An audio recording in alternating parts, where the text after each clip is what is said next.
Maharashtra today 24 news, सत्य परिस्थितीचा सविस्तर आढावा।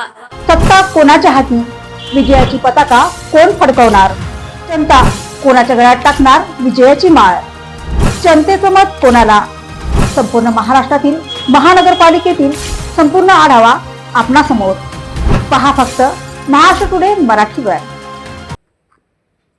तळोजा एमआयडीसीतील अगरबत्ती कारखान्याला भीषण आग। केमिकल ड्रममुळे आग वेगाने भडकली, सुदैवाने जीवितहानी टळली। तळोजा एमआयडीसी परिसरातील विघ्नहर्ता या अगरबत्ती बनवणाऱ्या कंपनीत मध्यरात्री भीषण आग लागल्याची घटना घडली। अचानक लागलेल्या या आगीमुळे परिसरात मोठी खळबळ उडाली होती। कंपनीच्या उत्पादन विभागात मोठ्या प्रमाणावर केमिकलचे ड्रम साठवलेले असल्याने आग अल्पावधीतच संपूर्ण युनिटमध्ये पसरली। मध्यरात्रीच्या सुमारास कंपनीतून धूर आणि आगीच्या ज्वाळा बाहेर येऊ लागल्यानंतर स्थानिक नागरिकांनी तात्काळ अग्निशमन दलाला माहिती दिली। माहिती मिळताच तळोदा अग्निशमन दलाचे पथक काही मिनिटात घटनास्थळी दाखल झाले। केमिकलमुळे आग उग्र स्वरूपाची असल्याने अग्निशमन दलासमोर मोठे आव्हान उभे राहिले होते। अग्निशमन कर्मचाऱ्यांनी फॉग प्रणालीचा वापर करत आगीवर नियंत्रण मिळवण्याचे काम सुरू केले। अनेक तासांच्या अथक प्रयत्नानंतर आग आटोक्यात आणण्यात यश आले।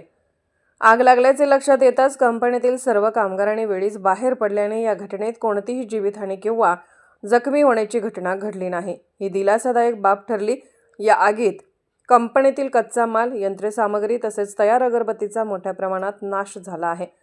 त्यामुळे कंपनीचे मोठे आर्थिक नुकसान झाल्याचा प्राथमिक अंदाज व्यक्त करण्यात येत आहे। आगीच्या उष्णतेमुळे आजूबाजूच्या भागातही काही काळ धुराचे लोट पसरले होते। त्यामुळे नागरिकांमध्ये भीतीचे वातावरण निर्माण झाले होते। दरम्यान आगीचे नेमके कारण अद्याप स्पष्ट झालेले नाही। शॉर्ट सर्किट, केमिकल साठवणुकीतील निष्काळजीपणा किंवा अन्य तांत्रिक कारणामुळे आग लागली असण्याची शक्यता वर्तवली जात आहे। संबंधित यंत्रणांकडून आगीच्या कारणांचा सखोल तपास सुरू असून अहवालानंतरच नेमके कारण स्पष्ट होणार आहे। महाराष्ट्र टुडे मराठीसाठी ब्युरो रिपोर्ट कासिम अली सय्यद, नवी मुंबई।